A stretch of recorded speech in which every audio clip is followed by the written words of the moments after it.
Oh, Wolverine! Who? Oh, it's just you, boss. Quit worrying so much and let's get out of here before there's actual trouble. Okay, people, today let's take a quick look at part of the newest Marvel Legends Spider-Man retro wave. That's right, I didn't need every character in this wave. The Nightcrawler as Spider-Man is neat as hell, but I have no use for it. And absolutely no custom fodder potential as far as I'm concerned. I have a couple of extra Nightcrawlers if I need hands or feet or heads, and then Spider-Man bodies.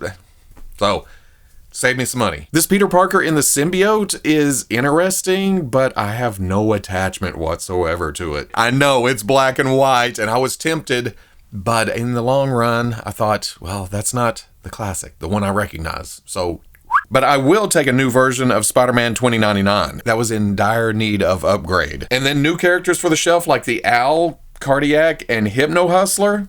Yes, please. Yeah, there we go. 2/3 of a wave. It's gonna have to do, because one, there was no Build-A-Figure to get me to buy characters that are on none of my wish lists, and two, it's like I always say, not like I always do, but like I always say, you don't have to buy everything. If something's not up to your standards or outside your realm of interest, pass on by. And that's what I did. Finally. It seems like I've bought a lot of stuff lately, but this is the beginning of some passes over the next few months. We'll see. Well, okay, let me start out by saying that the Owl is not one of my favorite villains ever. In fact, I don't know a whole hell of a lot about him, but I know a little, and it's a new character, and that's justification enough for me. Even if he does look slightly like a Mort. Let's learn a little bit more about the Owl. Leland Owlsley? Oh, okay, let's get this open. And would you look at this guy? I'm the best at what I... Whew. I like that he looks a bit raggedy with the tears and tatters in his trench coat, and then there's some dirt going around the bottom. You can see it better as it comes up, and then, oh, I do not know fashion whatsoever. So these drapes over the shoulders, giving it kind of an old school look. I like it because it works into the design of the hair. Now, if I researched correctly, this guy debuted before Wolverine. So maybe it was Logan who saw the Owl and went, you know what? That hairstyle is immaculate. But that beard, well, okay. Maybe because of the manufacturing process, the hair is a separate piece from the head, and then that had to be separated from the beard in order to be added on. So these cuts right here would not exist in real life if the Owl was a real character just stalking towards you in an alleyway. It's supposed to flow up into the hair from the chin, kind of like the artwork, just whoosh. But with that separation, it looks kind of like a bird with its wings spread, and that fits the theme. Then there's the face, kind of a scowl look, some shading around the eyes that, I'm gonna keep saying this, it kind of makes them rounder, maybe more like an owl. And the same goes for the claws. Again, very reminiscent of a certain mutant, but Owlsley had them first, and they're shorter and more talon-like, fitting into the name again. Basically, we're talking about classic Marvel formula when it comes to creating a new character. Pick one certain thing and then sprinkle it into everything. The look, the motivation, the name. Owlsley. But that's just talking about the surface details of this figure, which I purposely did because that's mostly the new things on this body. Well, okay, wait. I do believe this scarf is also new, which is just a piece that goes up and over and around the neck, which a scarf usually does. Doing your job well, little piece of rubbery plastic. Getting below that, everything is reuse from the MCU Far From Home Doc Ock. You see the wrinkles to the shirt, these two here match over here, the collar piece coming up around the neck. The pants are a little harder to tell because Octavius has this metal belt thing, but if you lift it up, you can see there's a belt with no buckle, and that is the same on this. Claws just fell out, which is okay, that's fine, they plug right back in. Then below that, the pants are the same, the wrinkles, the knees, the shoes. That also goes for this under jacket piece. This pocket right here, that matches Otto's perfectly. Removing the jacket leaves you with this, which is interesting because you get to see how the under jacket works. It's essentially a dickie to leave the back open for the tentacle ports. And that's still here on the owl figure because it's on the back and it's covered by the new jacket. So I guess it wasn't worth the trouble of taking them off. And when it's on, you can't even tell. Get a good look at the torso articulation. It's just a ball joint at the lower abs, and it is a bit ugly. If you don't have it in certain positions, it can look gappy. It comes up on the sides and kind of juts out. Then the colors don't quite match. The top, it has a slightly brown tinge to it compared to the bottom. It does shift around, but it's more of a rocking action where you have to move it back and down, and it doesn't have a whole hell of a lot of range. To tilt, one side's got to come out, and then rotation. But it doesn't matter too much because like we usually see with characters in trench coats, it becomes kind of a traffic cone once you get all those layers on. There is a little flexibility to the underjacket, mostly because it's just a flap. There's no back to it. The outer trench coat is a little bit tougher. It's got some give, but not much. It's a hard candy shell. Adding all that to it to get in there to adjust the torso can be a bear. At the legs, yeah, it does get out of the way if you want like a running pose, but he's not gonna dip down to get a good running pose. So yeah, I feel like the owl is going to do a lot of standing around on my shelf. Articulation, there is a dumbbell joint at the top of the neck with, it looks like a separate piece so they can mold it all in flesh, but I don't think that moves. Can look up a bit, down. Nice tilt, left, right. Pin coming out to the shoulder rotates around until you get into the coat. That just comes down over the shoulder. They put a cut there, but it's going to allow that much. And a hinge goes up to there. Swivel at the bicep, hinge and swivel at the elbow. Nice range for a single, I'll give it that. And then that also moves in and out. Swivel at the wrist with a hinge that goes in and out. We talked about the torso. There is slight crunch, barely. And then arc back, barely. Tilt. Oh, get out of the way, coat. Ball at the hip kicks this far, back, runs into the trench coat, out. Not shabby. What happened there? Oh, I guess I marred the plastic a little bit whenever I brought it up. It seemed to have crashed. Oh, there we go. Yep. Don't push too hard or too far. Double knee. I can't get at his ass, but it goes most of the way. Hinge at the ankle goes back, goes forward a little. Front-facing pin for rocker. For accessories out of the package, there are the clawed hands. Then there's these naturally clawed hands, that creepy pose with the pointy fingernails, which are neat. Fit into the theme if you want a more natural owl look. But I love these. Although I can see why you want to swap them out because of the Wolverine factor. The Wolverine healing factor. And then, of course, there's an owl. It's Owlsley, the owl, with an owl. Good sculpt with the feathers and the perched position. Then the face has the glossy black eyes to help those stand out. A little bit of brown shading, or they lighten the white, because it seems to be the same color as the body. I may end up doing a wash to this just to help it along. I also want to figure out some way to mount it because the bottom is just flat. So it sits on the ground, which is not bad, standing down at the feet. But I'd like to have it up on the shoulder or up on the arm maybe, which you can do if you get it perfectly balanced. And let's move the head and knock them down. Sweet. Like that. But I'm also holding it leaning back with the camera pointed down. Any movement and... Okay, let's open Spider-Man 2099 next. Vintage style accessory layout and Miguel's background. And for being another Spider-Man... No, now I get it. It is 2099. It's Miguel. Man, I really like this. It's got that slightly sinister feel to it, which is baked into the design itself, but the figure conveys that really well. Not to mention it's got a little bulk to it that I'm really liking, especially compared to our previous 2099. Well, actually 2099s. There were a couple of releases on that same body. I do like that there's options for the chest logo. Each one is kind of a different style. Holding the figures this close to my camera light, you can see one of the bigger differences of the new figure though. The new one is much more matte. Now I get it. This one is supposed to be shiny, reflective. This one is supposed to be metallic. So again, it's another option it's another choice when it comes to $20.99. I would be curious to see how the new one looks in this color scheme with that much shine to it. But I am really enjoying the matte plastics that Hasbro's been using lately. The figures don't look as sweaty. There's still sheen differences between the plastics used, but it's not this, you know?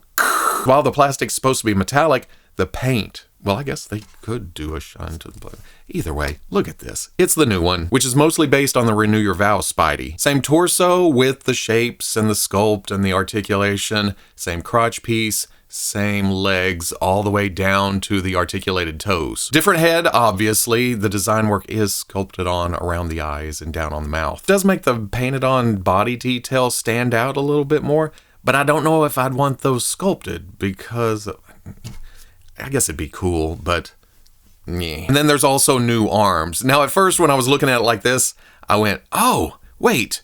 Spider-Man's arms are fairly smooth, maybe a couple of wrinkles here and there. But then Miguel's have some vein work coming down over the bicep and the shoulder and the forearm. Then I turned the figure slightly and went, hey, dumbass. They're obviously new because of these spikes on the back. If you don't have $20.99 yet, you already have a good idea of what you're getting into because this body, except for maybe the toes, has been used on several retro releases. Sculpted on design work would have got in the way of butterflies too. And speaking of those, the paint does go down onto those, but in most positions, it doesn't really break up the design until you get to here, shoving the shoulders way forward, and you lose the attachment between this line coming up and around down onto the skull, which you'll do because it's Spider-Man and there's extreme posing involved. Well, we'll talk about that here in a second, but I will probably only rarely do it to that extreme. Most of the time, it's going to look pretty good. Speaking of extreme posing, Hasbro, you have got to work on the dumbbell joints. I do like this cutout on the back to allow for more up movement. It's a Spider-Man figure, but it's still not as far up as I would like. Sure, that's cool. That's great. But it could be further if the dumbbell wasn't sunk as far as it is. I get it. I really, really do. The safety standards that Hasbro have to adhere to sell in the toy aisle, this and that. I'm just wishing there was a bit more movement. This is good, but it could be great. But while we're speaking on the articulation, guess what? There is a dumbbell joint at the top of the neck. Can look up that far, down, tilt, left, right. Butterfly shoulder goes forward, goes back. Pin coming out to the arm rotates all the way around with a hinge that goes up to, is that right? About there. Swivel at the bicep. Double elbow goes up most of the way. Swivel at the wrist with a hinge in and out. Dumbbell joint mid-torso with a crunch at the abs goes that far forward, that far back. There is some tilt, rotation. Drop down hip gives it more movement at the ball to kick up to here and back slightly and out. Could be better for Spider-Man. Cut at the thigh. Double knee goes up most of the way. Swivel mid-shin or the boot. Hinge at the ankle goes back, goes forward quite a bit. Forward-facing pin for rocker. Toe joint does that. For accessories out of the package, there's 2 fists. There are 2 wall-crawling hands, which I feel are unnecessary. Didn't this version of the character use his claws to climb up buildings and such? Am I griping about extra hands that I always say all Spider-Man should come with wall-crawling hands, fists, and then some other set? And here that other set is kind of that creepy, not clawed, they're not pointy, but this is how I picture $20.99 most of the time. So that's what I'm gonna do. I'm gonna put this hand, if I can hold it, in there, that one in there, and looks slightly big, but again, yeah. Finally, there's the web cape, which works really, really good. I like how it's very tattery and flowing in the wind slightly, and translucent, the pearlescent white. I was going to say, is there another color in there? But it's the blue showing through. And it is not reuse of the previous web capes. I like how it adds a little something. From the front, it's just barely showing under the arms. On the back, well, I guess it's supposed to be like this. With the flow. Yeah, okay. Yeah. That works. Perfect world, it'd be a material that would either drape or flare out in action pose, whatever you want to do. but this works, I guess. Hypno-Hustler is a mort in a lot of people's minds, but I had to have him. Unique character and some great looking artwork. I like this throwback packaging to the 90s. I didn't buy a lot of it back then, but this is cool. The more you know. And what is there to say that you don't already see? This is amazing. There's been a lot of bright white costumes lately, and a lot of it is probably reused base body. These arms are very familiar, the legs are very familiar, but they've added pieces that draw attention away from that reuse. I can't say that the glove cuffs don't look familiar. Those may be from somewhere else with that big flare on bottom, but those boots are absolutely unique. First glance I thought, oh, it's an Iron Man reuse, but it's not. Those are completely different. It's same basic design and style, but Iron Mans are much bigger. Hypno-Hustlers are more streamlined. Well, as streamlined as these boots can get. Unless you're Mega Man, and even those are bigger at the bottom. That design is, of course, going to hinder some of the articulation, like side to side. It comes down over the foot. There's not a lot to do there, but there is some sole work to it. And sticking out on the sides. We'll get to this. Then there's a strip going up the front. The musculature of the torso itself is also pretty standard Marvel Legends, but again, adding stuff on top, like this belt with the speaker grill on it in hot pink. You can't beat that. Not a lot of detail going around the back, but there are these two lumps on each side. Shoulder rings for no reason other than to break it up. Again, few new parts and pieces here changes things up so much, because there's also the collar, and again, that speaker grill design, which I'm not sure if that's what these actually are, but in my mind, I'm going with it. Like if he's out and about, this can be used in conjunction with the microphone, and this is his guitar amplifier. But then there's the head, and oh man, this is exactly why he's called the Hypno-Hustler. The gritted teeth, the skin tone, the hair, those swirls inside the eye lenses hypnotizing you. You will buy more Marvel Legends. It is just a great overall look that we never thought we would get in plastic form. But here we are, and it's glorious. And I think that pretty much covers it. It's a white spandex suit with big, chunky, funky boots, some flared gloves, hot pink accessories on the torso, thick spaceman type collar, hypnotizing goggles. He's ready to give Spider-Man all the trouble that Hypno-Hustler can give a super-powered, wall-crawling, super strong hero. Going over articulation, there is a ball with a hinge under that, and then a ball down at the base of the neck. Of course, this collar piece coming up does get in the way, but there's a little movement. The hinge gives you that much, and down. The ball at the top gives you this much tilt. I like that. Looking to the left, looking to the right. Ball coming out to the shoulder rotates around with a hinge that goes up past 90 slightly. Swivel at the bicep, double elbow most of the way. Swivel at the wrist with a hinge in and out. Ab crunch goes to there, back. There is a cut below the belt, which, okay, it does float. Gets out of the way, or bring it down, cover it up. This is one of those few cases where I kind of like the belt up. It works into the design. But if you like it lower, there you go. Ball coming out to the hip, kicks forward and back and out. Better than Spider-Man 2099, I think. Swivel at the thigh. Double knee. Oh, yeah, definitely. Swivel at the boot. Hinge at the ankle goes back and forward. And then front-facing pin for rocker moves that much. For accessories out of the package, there are two fists, but then there's guitar-playing hands.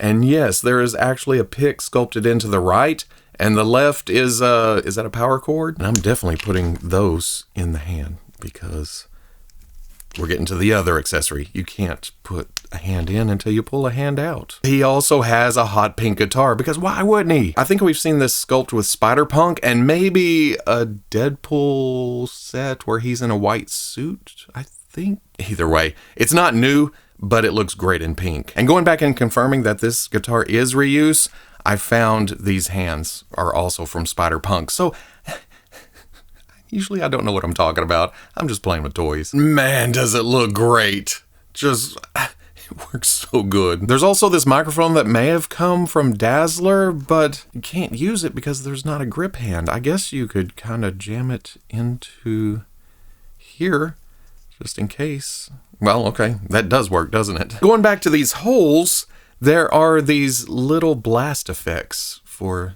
the gas emission, so you can plug those in. There are 2 of the straight blasts, and then there's these 2 smoking barrels, like it was just shot out.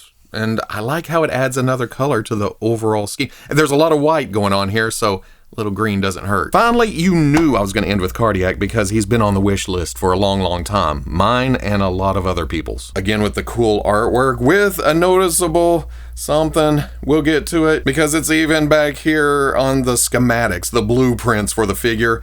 And then there's Cardiac's bio. And oh yeah. We've been waiting a long time and Hasbro did not disappoint. Now, if you go nitpicking, you can always find something negative, and I will here in a minute. But the initial reaction I had getting this out of the package was, holy shit. The Marvel team put so much Cardiac into this Cardiac. There may be a piece or 2 that doesn't have Cardiac details, like the shoulder and the bicep, but that is about it. Everything else is Cardiac'd up. And you can tell the unique pieces because the EKG, the heartbeat monitor, down on the legs, going up the torso, up over the head, that is all sculpted in. They could have just painted that onto a blank base body, but they didn't, and it is very much appreciated. Plus, on top of that, it's on the back too, sculpted and painted, and works into the articulation. The line goes straight right here,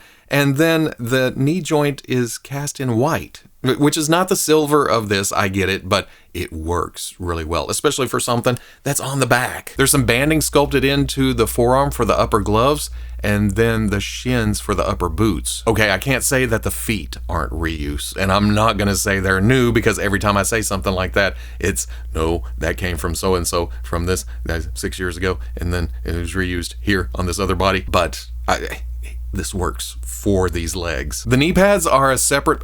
Oh, the knee joint being white also works on the front for when you bend them. It becomes costume detail. The knee pads are a separate piece glued on top of the knee with a bit of flex to it. These side pieces come back and hide the articulation. Oh, it works so well. And the angles of that kind of work into the sculpted on collar piece up at the torso. Again, it's new because of the choo-choo, but it also works into the design coming out to the shoulder pads, which is the now tried and true ring around the shoulder peg. So when you move the arm, it rotates with it and flexes up out of the way for articulation. In the comics would probably be attached to this back armor, which also brings those angles in, and a slight bit of wrinkling. Well, that's there too, almost like it's not metal. No. It's gotta be metal, right? It's sticking out that far. That same design element also works into the crotch cover. At first I thought it was just costume coming down, but no, that's an armored piece too. I don't know why I'm tapping it like it'll be like.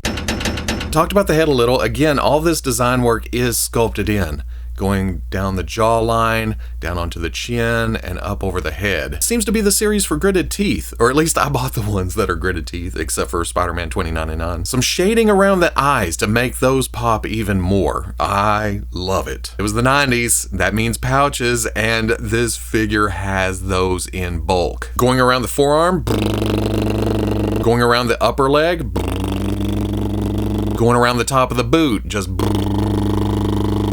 This is about the time I would name all the things that he would store away in these pouches, like gum and breath mints and batteries and toothpicks, maybe some loose change. Again, it was the 90s. There were still payphones hanging around. Smaller pouches inside the pouches just in case. It looks like the glove pouches and the boot pouches are part of the sculpt, but the thigh pouches, are those an overlay piece? There seems to be a gap, but they also integrated the articulation, the thigh cut into that, so that would be hidden too. Overall, oh my god, couldn't ask for a better Cardiac.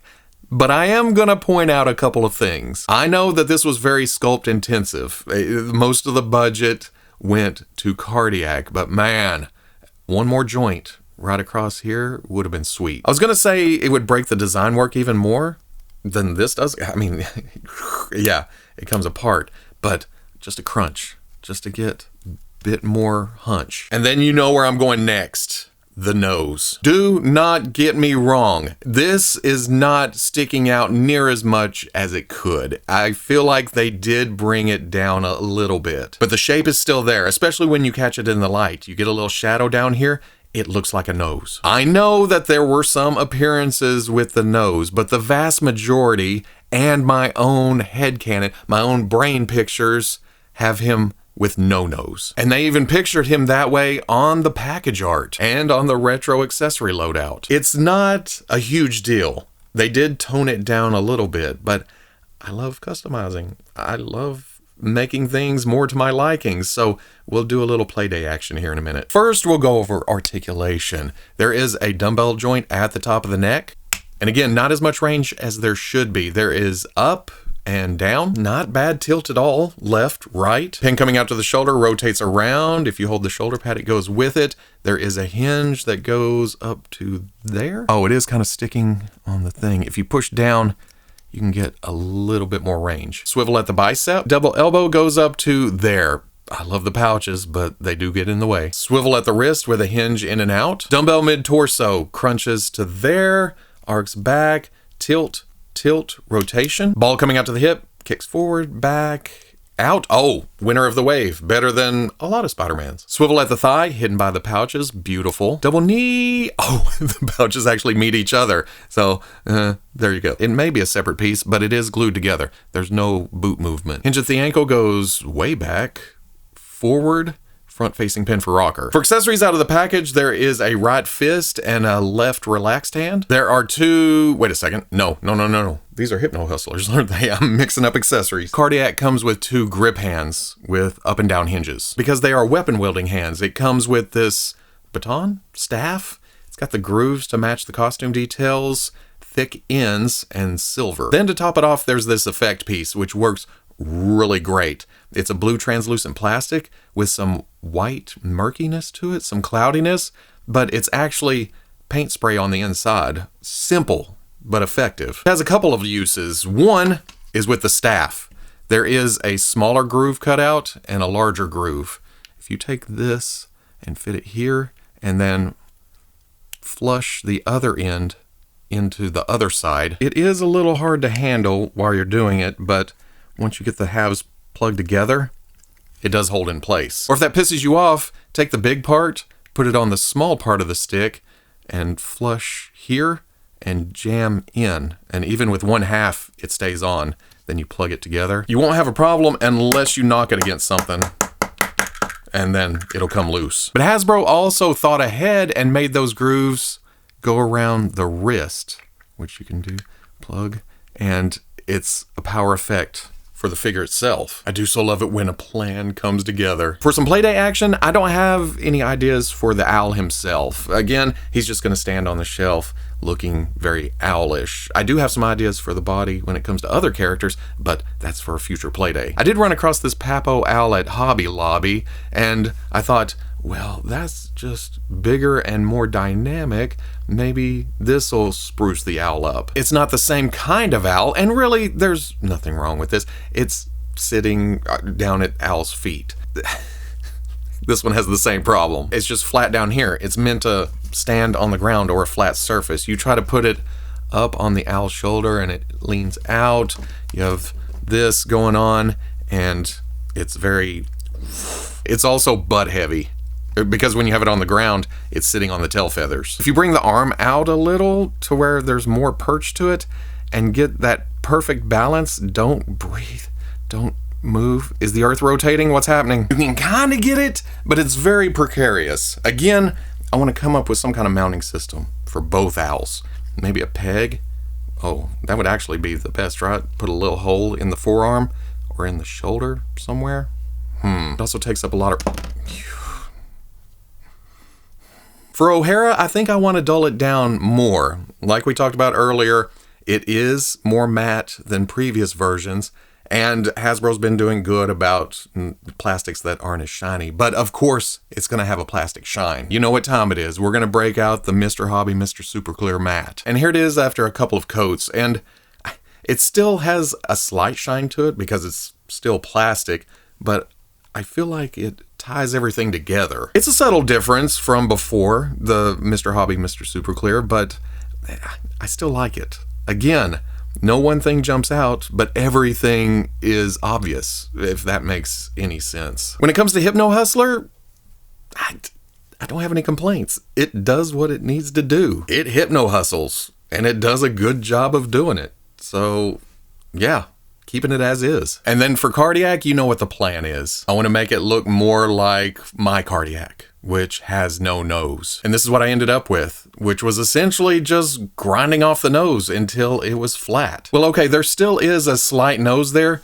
but it's not near as noticeable as it was. And yes, I bought 2 of these. I was so worried about screwballing this that I got an extra. I got a backup. But thankfully, this worked out okay. I started off with the usual grinding bits. Well, okay, I did it to the inside of the neck first to test it out, to see how bad I was going to mar up the plastic. Plus, that let me open up the dumbbell joint a bit, so it get a little bit more movement. These were just grinding away, and in the long run, I wasn't taking off that much plastic. So I went to these, whatever the hell these are for. They're a softer bit. It's almost fuzzy. I feel like it's for polishing, but it did take off a bit of plastic without making it too noticeable. And if you get super up close, you can tell that the material has been ground on, but I'll never be that close. Most of the time, it'll be way back here. Taking a little material out of the neck, it does get a little farther than originally. Not much. Well, down is way better. A little more tilt. And I probably need to do the same with the torso. Just pop it apart, get more crunch. This is the other perk of getting 2 Cardiacs, energizing both ends of the staff. Now, I realize, again, a lot of times it was just one, but that looks pretty sweet. Same with this. So I don't regret getting 2, especially if I'd messed that all to hell, I would have had a backup. But now, besides this, I have no clue what to use this for. Cardiac on another shelf, I guess. The only other thing I could think of for Cardiac would be his glider thing that he would jump up and hold onto with his staff, but that involves some sculpting, some 3D printing. That's way down the road. Size-wise, Owl stands at about 6.5 inches up to the top of his hair, and that is the same for Hypno-Hustler. Cardiac stands at 6 3/8, and then Spider-Man is 6 1/4. Here's the Owl with Maximum Spider-Man and the animated series 2-pack Daredevil. I just love the shading. Here's 2099 with, again, the Maximum Spider-Man. It's a Spider-Man wave, so gotta compare. And then an older version of the same character. Oh, so much better. Hypno-Hustler with Maximum Spider-Man and the Beyonder, because it just felt right. And then here's Cardiac with, again, Maximum Spider-Man and Prowler. Now, I know these aren't the exact same era, but they're my era. And these were on that same wish list, along with Rocket Racer and Will-O-the-Wisp, and that list goes on. So at the end of the day, some great additions to the collection. And that's what it's all about, right? Sure, there are some negatives in places, but overall, the positives outweigh those. The Owl is a bit stiff, but look at him. Just look at him. He can stand there looking like, I was going to say badass, but it is kind of badass. And Hypno-Hustler, again, badass is probably not the right term, but that's what I'm going to use because that's what it is. Spider-Man 2099 has a couple of hiccups, but it's such an upgrade over the old one, and it's such a great looking 2099. And then finally Cardiac. Sure, there should have been an extra joint or two, but man, they put so many 90s pouches all over them. It's crazy. And a dedicated sculpt for this character, yeah. And that's not bad for a figure we'll probably never get again. So, I mean, well, I doubt we ever get an Owl in Hypno-Hustler again. 2099, if this isn't up to your standards, then probably wait for the next one, because I guarantee there's another one on the way. Maybe not this year, maybe not next year, but eventually. Again, Nightcrawler and Spider-Man in the symbiote suit was interesting, but not interesting enough to make the cut at this time. Now, if we get further into the year and there's been a month that I haven't bought anything, a week or a couple of days that I haven't purchased an action figure and they're on clearance or slight markdown, then maybe I'd pick them up then. But the more I think about it, the more I doubt it, because what am I going to do with them? Nothing. What am I going to do with these? Into the display, baby. So, that's how I feel. Your feelings may differ. Bye.